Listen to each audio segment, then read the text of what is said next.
बोलिए श्री सद्गुरुदेव की जय। सद्गुरु श्री कबीर साहेब की जय। विश्व वंदनीय संत सम्राट बंदी छोर सद्गुरु कबीर साहब जी, मेरे हृदय मंदिर के आराध्य परम पूज्य सद्गुरु श्री महंत साहब जी, पूजा के योग सभी संत समाज में चरण कमलों में सिर झुका के त्रिबार बंदी करता हूँ। बोलिए श्री सद्गुरुदेव की जय।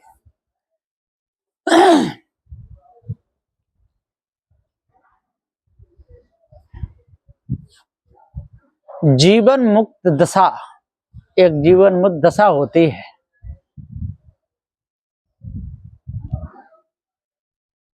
जीवन मुक्त वालों का जो हाल होता है वो संसार से अलग होता है। बहुत से लोग कहते हैं कि घर पर रहकर के हम जीवन मुक्त हो सकते हैं।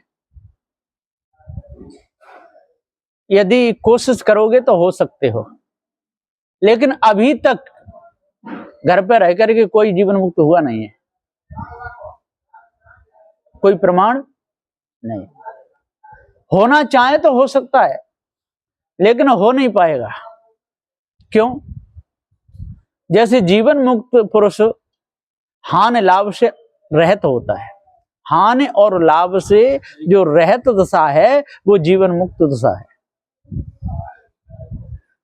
जीवन मुक्त दशा वाला किसी देव की कल्पना नहीं करेगा, और वो ये भी नहीं कहेगा कि मेरे को कोई सुख दे रहा है, और ये भी नहीं कहेगा कि मेरे को कोई दुख दे रहा है। सुख और दुख दोनों बेड़ी हैं। इन बेड़ियों से वो रहता होगा, उसको जीवन मुक्त दशा कहते हैं। विषय प्रपंचों में वो आनंद नहीं लेगा, भ्रम भूल कल्पना से अलग होगा।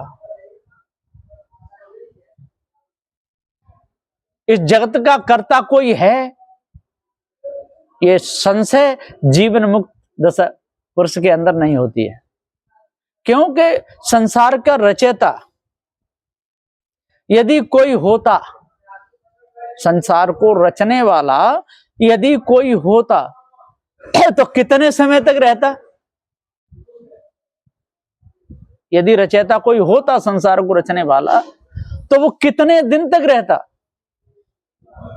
जैसे कुम्हार बर्तन बनाता है, बर्तनों का रचयिता है, वो मिट्टी का रचयिता नहीं है, पानी का रचयिता नहीं, अग्नि का, वायु का नहीं, वह चाक डंडा का रचयिता नहीं हो। वो बाने केवल वह मिट्टी को आकार दिया है। 10 साल तक बना सकता है, 20 साल तक बना सकता है, 30 साल 100 साल तक बना सकता है ना? उसके बने हुए बर्तन भी फूट जाएंगे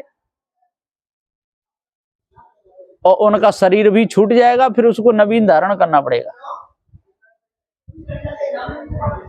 यदि जगत का कोई कर्ता होता तो अभी तक तो इसकी म्याद पूरी हो गई होती। जगत जिसने बनाया और वस्तु बन गई, तो बनी हुई वस्तु की तो म्याद होती है ना। ये मकान बना, इसकी म्याद है 100 साल तक चले, 150 साल, 200 साल, ये म्याद है। उसके बाद में ये मकान नहीं रहेगा या फूटता जाएगा तो इसकी रिपेयरिंग होती चली जाएगी। लेकिन म्याद पूरी हुई फिर वहां क्षीणता आती चली जाएगी। इसी प्रकार यदि किसी कर्ता ने यदि जगत बनाया हुआ होता तो अभी तक क्या होता? नष्ट हो गया होता।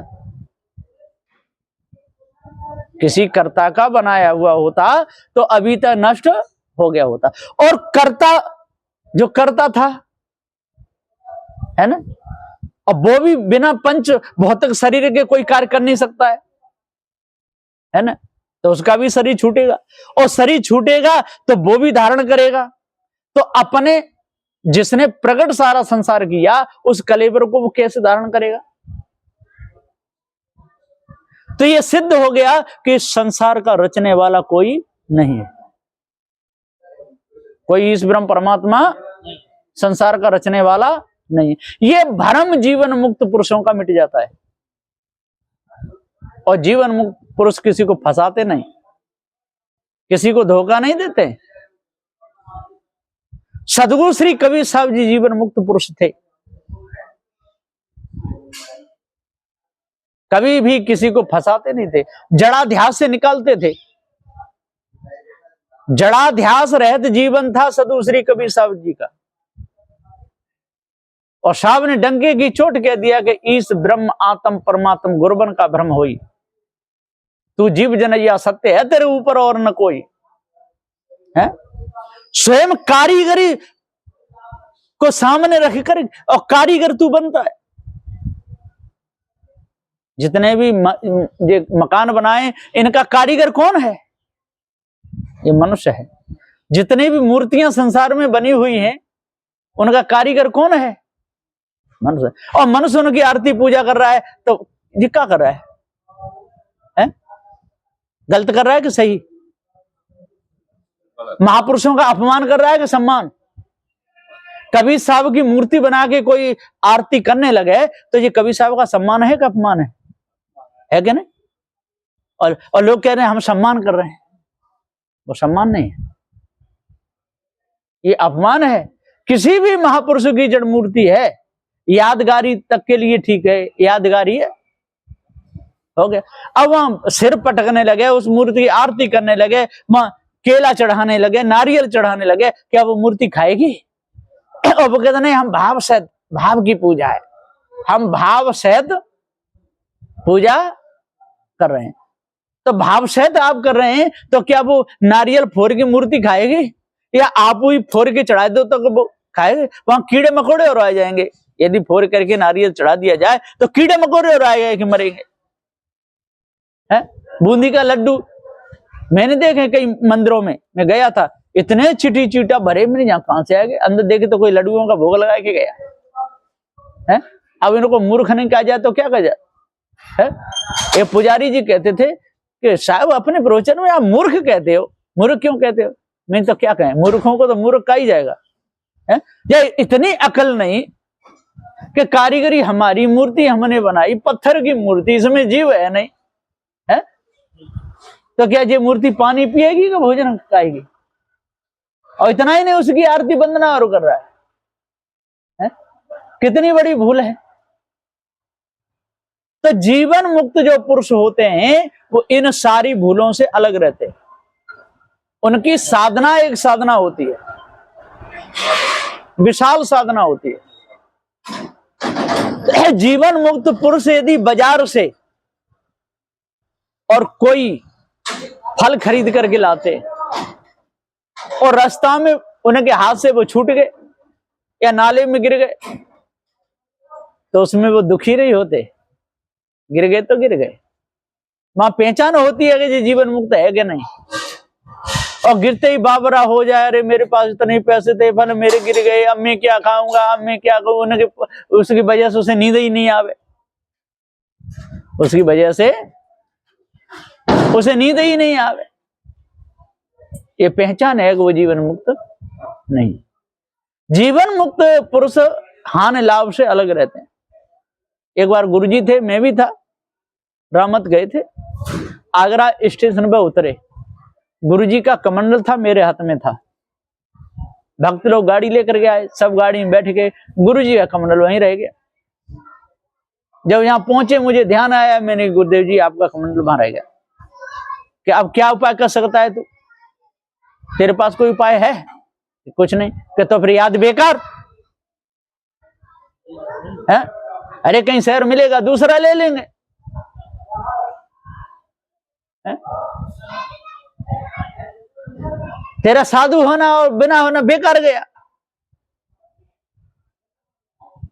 जब वस्तु रही गई है, वहां जाएंगे तब तो यानी कहां लेकर लेने वाला पहुंच जाएगा, पैसा कमंडल से ज्यादा पैसे लग जाएंगे। फिर हर शोक का एक, किसी का एक ही बेटा है और मर गया, एक ही बेटा है और मर गया, अब जो भी आवे उसी के सामने रोवे, जो भी आवे उसी के सामने रोवे। क्या बेटा आएगा? क्या उसका दुख दूर होगा? अरे मर गया, मर गया। अभी मैं यहां बैठा हूं और कहीं से कोई कंकड़ फेंके, मेरी आंख में लगे फूट जाए, तो वो फूट गई। वो रोने से, हंसने से, गाने से, किसी के सामने ऐसे बात है, ऐसे हुआ, वो आने वाली। तो जीवन मुक्त पुरुषों का ऐसा होता है। जीवन मुक्त पुरुष किसी को भी आगे बढ़ने से रोकते नहीं, और किसी से ये भी नहीं कहते कि जो मैं कह रहा हूं वही मान ले। मानना ना मानना तेरा स्वयं का विषय है।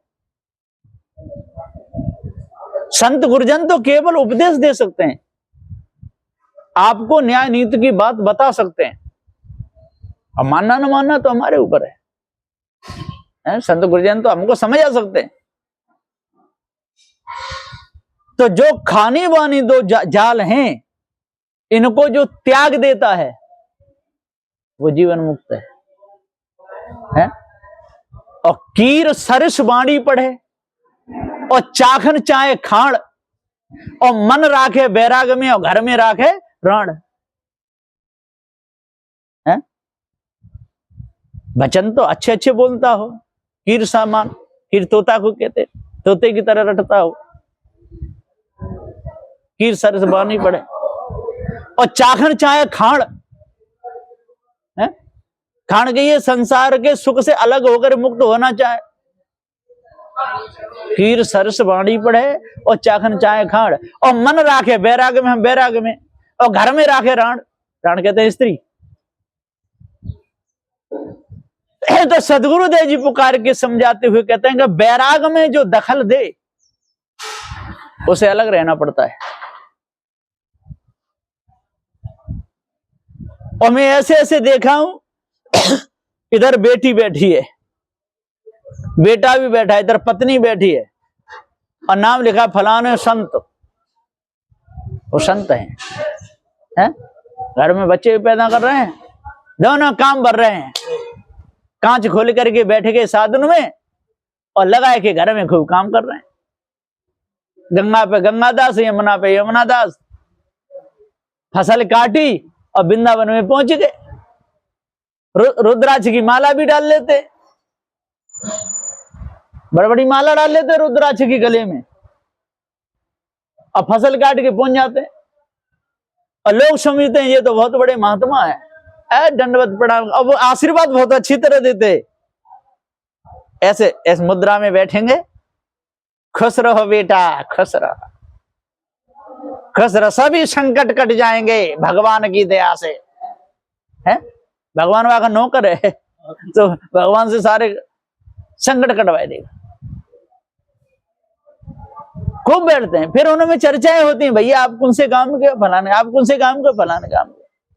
अच्छा, घर में बेटी बेटे की शादी हो गई? हाँ, 2 बेटी की शादी होगी, एक बाकी है, हो जाएगी, वो भी होगी, क्यों नहीं होगी, ठाट से करेंगे, 10-20 लाख रुपए मिलेंगे, वहां जाएंगे, वहां जाएंगे, वहां जाएंगे। चेले लोग बहुत बना लिए हैं, उनसे कहते हैं बाबा कितने दिन के साधु हो? अरे कि हम तो 6-7 साल की उम्र से ही साधु हो गए। हाँ, अखंड बाल ब्रह्मचारी। लाखों साधु भी बना लिए। कौन बना लिए? लाखों चेला बना दिए हैं। तो सदगुरुदेव जी पुकार के समझाते हुए कहते हैं कि इसका दोष लगता है। 10 दोष हैं तन मन वचन के, इन्हें गुरु परखाते हैं, जो नहीं इनका त्याग करें वो अंत समय पछताते हैं। जीवन मुक्त पुरुषों का जो जीवन होता है सदा हुआ होता है, भ्रम भूल कल्पना से अलग होता है, मोहमता आसक्ति से अलग होता है, विषय वासना से अलग होता है, हानि लाभ हर सुख से अलग होता है।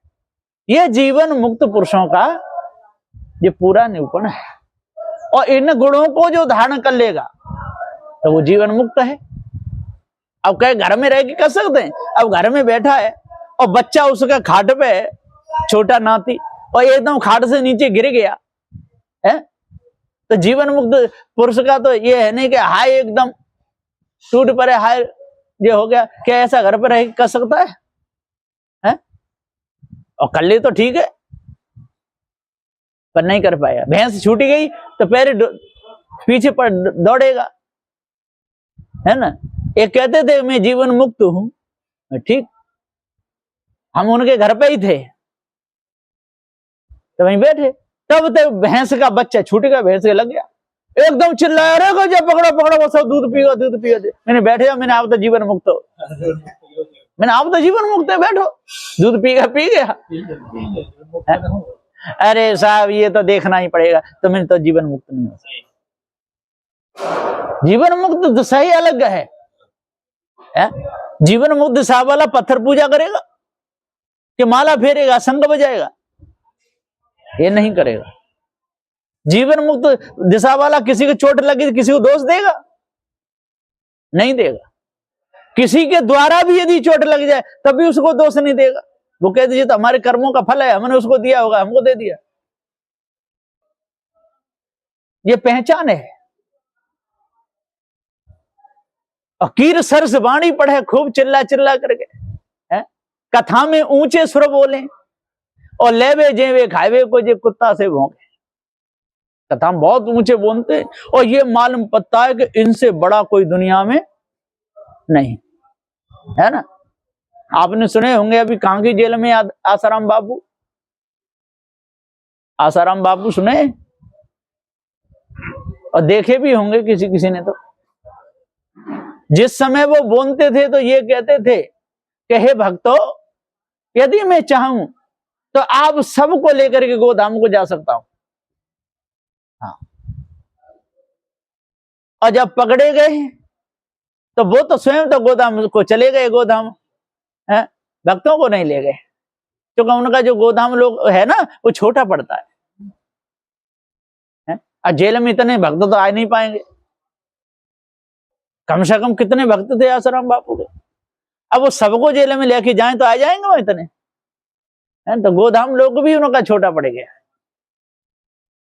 तो कर्म किसी को छोड़ता नहीं है, कर्म समय पर अपना काम करता है ना। अब कोई अजवाय के देखे कि खम्मा है, इसमें सिर को मार के देखता हूं फूटेगा कि नहीं, है? वो तो फूटेगा। जिन तत्वों से खम्मा बना है उन्हीं से सिर बना है। वो जड़ है, कड़क है, ये सिर नरम है, ये जीव की सत्ता से बना है। और उसमें मारेगा तो सिर ही फूट जाएगा। और कहने में मैंने भगवान के नाम से मारा तब भी फूट गया। अरे मूर्ख, भगवान है ही नहीं, तेरे को बचाएगा? है? कोई भगवान का नाम लेके अग्नि में कूद जाए, बचेगा? है? और कथाओं में ऐसी कथा बहुत सी लिखी रखी है, प्रमाण किसी का नहीं है। प्रत्यक्ष प्रमाण का लिखा है, अग्नि में प्रहलाद को फेंक दिया गया, उसे ऐसा मालूम पड़ा कि वो ठंडे जल से नहा रहा हूं, जला नहीं। ये सारी लिखी लिखाई बात वर्तमान में नहीं हो सकता ऐसा, कहीं है ही नहीं, ना पहले हुआ और न आज है, ना भविष्य में कभी होगा। ऐसा होता नहीं। गर्म खंबे से बदवा दिया, इतना ठंडा मालूम पड़ा कि वो बर्फ है। गर्म खंबा, चींटी डोल रही थी। कितनी बड़ी भूल है? पर्वत से ऊपर फिकवा दिया, पर्वत से नीचे, और ऐसा मालूम पड़ा कि किसी की गोद में गिला। ये सब बच्चों जैसी बातें। तो सदबुदय जी पुकार के समझाते हुए कहते हैं कि सारे संसार में और इन रोगों में लोग फंसे हुए हैं और अपने को जीवन मुक्त कहते हैं। वो जीवन मुक्त नहीं होते। जीवन मुक्त दशा तो एक अलग है। ये शरीर भी जड़ है, 4 तत्वों से बना हुआ है, और शरीर छूटेगा तो 4 तत्व अपने अपने तत्वों में मिल जाएंगे। अध्यास बस ये चेतन जीव निकल जाएगा। 18 भार वनस्पति का जितना भी कलेवर है, ये सब इन 4 तत्वों से निर्मित है। और एक दिन जब उसके पूरा होगा समय, इसे मिल जाएगा, और समय आने पर फिर बीज से फिर उग जाएगा। बीज से वृक्ष और वृक्ष से बीज, जो होता है ये अनादि श्रृंखला है। यदि उसी बीज को भूंज दिया जाए तो उगेगा नहीं। बीज को यदि अग्नि में भूंज दिया जाए तो नहीं उगेगा, सड़ गया तो नहीं उगेगा। क्यों? क्यों नहीं उगेगा? क्या वो जड़ चेतन गाएगा? क्यों नहीं गाएगा? वहां जीव नहीं है। बीज वृक्ष सह सड़गल जावे और अंकुरज जड़न चेतन गावे, ऐसा होता है। अंकुरज जड़ चेतन नहीं जानते, क्यों? कि वहां जीव है ही नहीं। इसलिए पृथ्वी वायु अग्नि जल में जीव नहीं है, ये अनादि है और अनादि का कोई कर्ता होता नहीं। यदि कोई कहे कि नहीं सारे संसार का कोई रचने वाला है, चलो ठीक है, तो इस संसार को रचने के लिए इतने मटेरियल को वो कहां से लाया? तभी दांत में बोल जाते हैं वो तो परमात्मा है, कैसे भी कर सकते हैं। ऐसे कोई कर लेगा? वो तो परमात्मा है। भगवान ने बनाई मिट्टी, मिट्टी कहां से लाया? मिला इतने मटेरियल कहां से लाया बनाने के लिए? पृथ्वी को बनाने के लिए इतना मटेरियल कहां से लाया वो भगवान है? जल को बनाने के लिए, अग्नि को, वायु को बनाने के लिए कहां से लाया है? और वो भी कहां से आया? भगवान। तो सदुदय जी पुकारी कहते हैं कि चारों तत्व अनादि हैं, इनका कोई करता नहीं है और इनकी जो क्रिया है जो ऑटोमेटिक होती रहती है, इसको कोई रोक भी नहीं सकता है। भूकंप आ जाए कोई रोक नहीं पाएगा। हाँ, पहले से बता सकते हैं जो वैज्ञानिक लोग बता तो सकते हैं, इस समय ऐसे ग्रहण पड़ेगा, कि ये होगा, कि भूकंप आएगा, कि वर्षा होगी, ये बता सकते। जब बता सकते हैं तो रोक क्यों नहीं सकते? रोक नहीं सकते क्योंकि वो जड़ का बसा रहा है। चलो वो नहीं रोक सकते तो भगवान का भक्त तो रोक सकता है। भगवान तो उसके कहने में है, दिनों रात भगवान के नाम की माला फेर रहा है, मंदिर में शंख बजा रहा है, तो इतना सा काम नहीं कर सकता भगवान उसका? अपनी खेती को बचाए ले, खेती बोई हो और पानी से खराब हो रही हो तो भगवान से कह देगा भगवान मेरी खेती अभी बोई है, मारी जाएगी, मैं आज से तेरा भजन नहीं करूंगा। यदि हाँ खेती मारी गई तो सुनेगा? क्यों? कारण क्या नहीं सुनेगा? क्यों? वो है ही नहीं। होगा तो सुनेगा। माँ चाहे 100 वर्ष की हो घर में और बेटा उसका 60 साल का हो, और यदि बेटा को भूख लगी है तो 100 साल की बुढ़िया भोजन बनाने को तैयार हो जाएगी, क्योंकि वो है। और जब शरीर से निकल जाए फिर वो लाश भोजन बनाए? कभी नहीं। और जिसमें तो जीव पहले से ही है ही नहीं, उससे कैसी आस है? महापुरुष यहां तक जाके भरोसे तुम फिर वो देते ना बार उखाड़, वो कुछ नहीं। किसान किसानी नहीं करे और खेत पे रखे आवे, गेहूं रखे आवे, है ना, खाद रखे आवे, सब चीज रखे आवे, अपने घर में सोया, मतलब भगवान के भजन है, वो देगा भगवान खेत है? तो जिसको पता चलेगा चोर ले और जाएंगे, उनकी मौज आएगी, पिसवा पिसवा के खाएंगे। भाई खेत में एक दाना नहीं उगेगा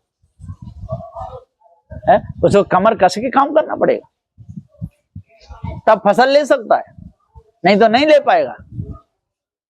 व्यापारी मैदान में सो जाए, हनुमान का भक्त हो, हनुमान चालीसा का पाठ करके और मैदान में सो जाए है?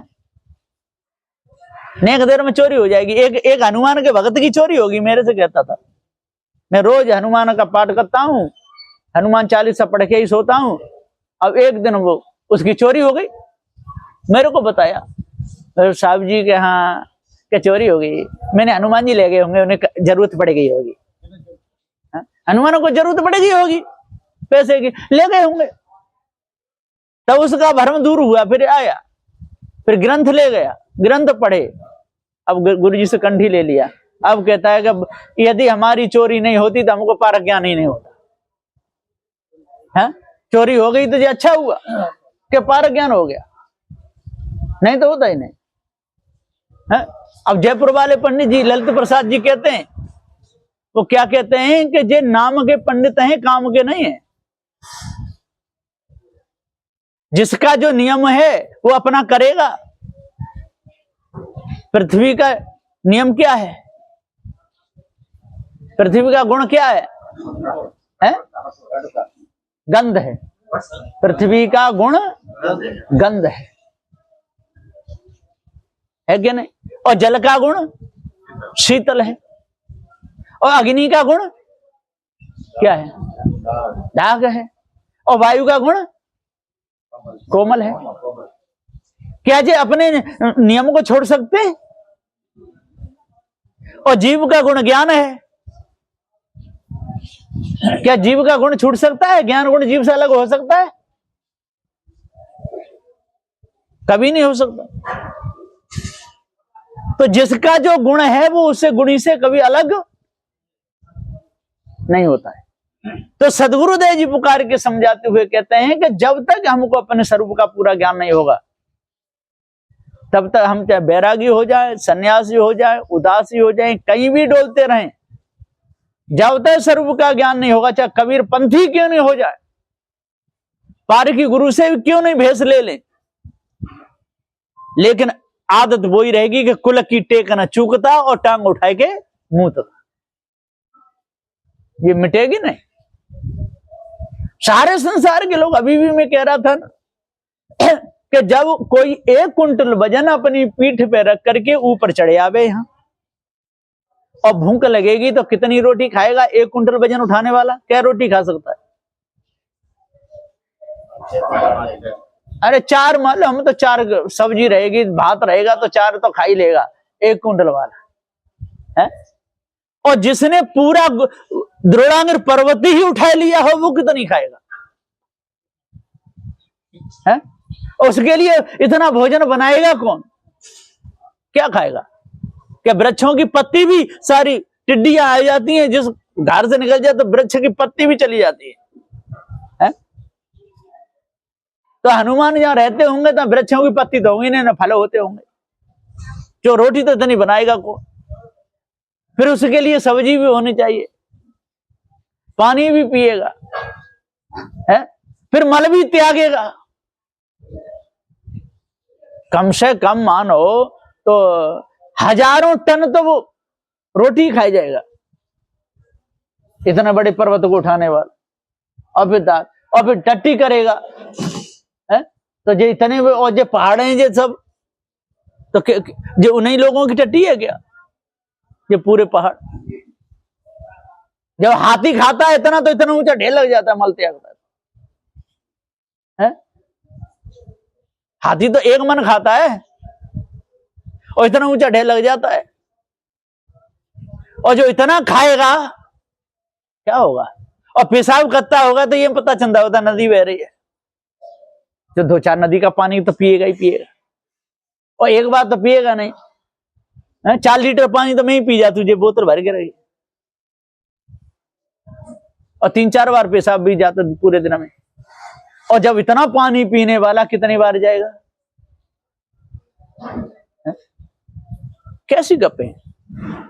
और उस पर्वत को लेके उड़ रहा है, देखो गप्पे न के झूठने के। एक तो हंसी भी आते है और कहने में भी बड़ा अटपटा लगता है।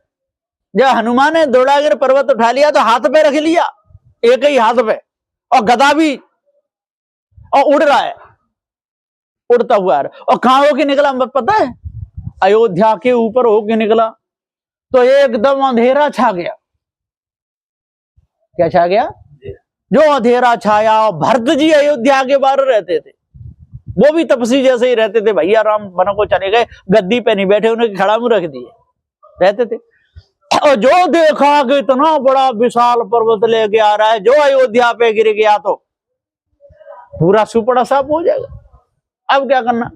तो भरत कितना बड़ा अज्ञानी होगा, जब उसको तीर मार रहा है तो वो तो गिरेगा ही गिरेगा, और लेग उड़ गया तो निकल जाता है। तो वहां में तीर मारा, और जो तीर दिया तो सीधा छाती में जाके घुस गया हनुमान के, उड़े, हे राम कह के अयोध्या के ऊपर गिर गया। अब बताओ, इतना बड़ा पर्वत लेके अयोध्या के ऊपर गिरा तो पूरी अयोध्या तो मिट गई, वो भरत कैसे बच गया? और हनुमान भी जिंदा बच गए इतना बड़े पर्वत को लेकर। फिर भरत भी आए, रे राम का नाम लिया है, ये तो हमारे भाई का नाम है। फिर पूरा हालचाल बताए। फिर बोले यदि मैं सूर्य उगने से पहले नहीं पहुंच पाया तो क्या होगा? लक्ष्मण भैया मर जाएंगे। तो हनुमान, तो वो कह रहे हैं कौन? भरत जी। क्या कह रहे भरत जी हनुमान से? कि बैठो मेरे बाण पे। अब मूर्ख को ये बताओ, इतना वजन पहाड़ का, इतना हनुमान का, उसकी 12 धरी की तो उसकी गदा थी 100 कुंटल की, हनुमान की गदा है, और उसको बैठ बाण पे एक ही पे पहुंचा था। हनुमान बोला नहीं, इतना कमजोर नहीं हूं, जय श्री राम, उठ के फिर उड़ के चल दी। अब कितने पागलपने की बातें है कि नहीं? जो पढ़े लिखे होंगे, समझदार लोग होंगे, और इनको पता चल जाए इस भ्रम का, तो सही मानेंगे क्या? पढ़े लिखे तो कोई नहीं मानेंगे। अब कहे हम पढ़े लिखे तब भी मानते हैं, तो पठित मूर्ख है। पढ़ा लिखा होकर के भी ऐसी बातों पे विश्वास कर रहा है, तो वो कौन है? वो पठित मूर्ख है। एक तो अपठित मूर्ख होता है, और वो पठित मूर्ख है। तो सदगुरुदेव जी पुकार के समझाते हुए कहते हैं कि इन सारी बातों पर विश्वास करने वाला धोखे में डाल सकता है, और अपने को वो साधु के, साधु तो जीवन मुक्त होता है, तो जीवन मुक्त के तजी लक्षण है नहीं। जीवन मुक्त सदगुरु श्री कबीर साहब जी थे। कबीर साहब ने ये कहानी बानी दोनों जाल नकार दिए, इसलिए वो जीवन मुक्त थे। जो विषय वासना और भ्रम को नकार दे और कभी भी उधर लक्ष्य ना ले जाए, उसे जीवन मुक्त पुरुष कहते हैं। और खानी बानी जाल में फंसा रहे, और बच्चे भी पैदा करता रहे, और कहता रहे कि मैं कौन हूं? जीवन मुक्त हूं, तो वो कभी जीवन मुक्त नहीं हो सकता, किसी भी प्रकार से नहीं हो सकता। इसलिए सदगुरु श्री कबीर साहब जी का जो निर्णय है वो कौन सा है? वो पारक सिद्धांत है। सदगुरु श्री कबीर साहब का जो निर्णय है वो कौन सा सिद्धांत है? वो पारक सिद्धांत है। बिना परखे किसी भी बात को मानना दोष है। बिना देखे मानना, बिना रंग रूप को देखे मानना, ये दोष है। और जीव को किसी का अंश कह देना, ये और बहुत बड़ा दोष है। ये चेतन जीव किसी का अंश नहीं है। चेतन जो जीव है ये किसी का अंश नहीं है। अंश होता तो इसको ब्रह्म भी कह सकते, अंश होता तो इसे आत्मा भी कह सकते, लेकिन अंश तो किसी का है नहीं। यदि जिस धातु से जो चीज बनी हो उससे उसका कहना कोई दोष नहीं है, वो दोष है नहीं। जैसे मिट्टी का मटका है, मिट्टी से बना है, तो मिट्टी का मटका कहने में कोई दोष है क्या? नहीं है। सोने का आभूषण है, उसको सोने का आभूषण कहना कोई दोष है? शीशम की लकड़ी का तख्त है, शीशम की लकड़ी का कहना कोई दोष है? आलू बैंगन की सब्जी को आलू बैंगन की कहना कोई दोष है? ये दोष नहीं। यदि आलू को कहना है कि ये बैंगन से बना है, ये दोष है? या बैंगन को कहना है कि ये टमाटर से बना है, ये दोष है? आलू टमाटर मिला के सब्जी बना दी, उसको कहना कोई दोष नहीं है ना? और जीव को आत्मा कहना ये दोष है। जीव आत्मा नहीं है, क्योंकि आत्मा से यदि बना हुआ होता तो जीव को आत्मा कहने में कोई दोष नहीं। जीव कार कारण रहित है। जीव कैसा है? कार कारण रहित है ये चेतन जीव। इसलिए इसको जीव कहना चाहिए, चेतन कहना चाहिए, जनैया कहना चाहिए। ये जीव की परिभाषा है। लेकिन लोग कहते हैं ना जीव आत्मा, आत्म चिंतन करो। अरे जो स्वयं जनैया चेतन जीव है तो आत्म चिंतन क्यों करे? है? जीव किसी से बना हुआ तो है नहीं, जीव ब्रह्म से बना हुआ तो है नहीं। जीव ही स्वयं आत्मा बनता है कि मैं आत्मा है। जैसे किसी लड़के को जनाना पाठ, साड़ी पहना दी जाए और सीता का पाठ खेले, कोई लड़का और सीता का पाठ खेले तो क्या वो लड़की हो जाएगा? ब्लाउज पहनने से, लहंगा पहनने से, साड़ी पहनने से, ओठ रचने से, है ना? और फिर कहना तू तो लड़की है, तो हम किसी लड़के के साथ शादी करेंगे। तो ऐसा होगा? और तो जीव क्या, जीव ही ब्रह्म आत्मा हुई। जीव कहता है मैं ही ब्रह्म हूं, मैं आत्मा हूं, है क्या? कल्पना और जीव हो जाएगी? ये ब्रह्म आत्मा ये सब क्या है? ये जीव की कल्पना है। और जीव कहता है मैं ही आत्मा हूं, है तो क्या आत्मा हो जाएगा? अरे किसी का मिट्टी का मटका है और फूट गया, अब वो कहे मैं ही वो मटका हूं, क्या वो मटका है? शरीर है, छूट गया। और दूसरा कहे नहीं मैं शरीर हूं, तो वो शरीर है क्या? वो शरीर ही होता तो क्या शरीर छूटता? शरीर अलग है और जीव अलग है। इसलिए जीव किसी का अंश नहीं है, जीव किसी का बनाया हुआ नहीं है, और ये चारों तत्व भी किसी के बनाए हुए नहीं है। इसलिए साधु श्री कबीर साहब जी बार बार कहते हैं कि मनुष्य अपनी बुद्धि को सुधारो।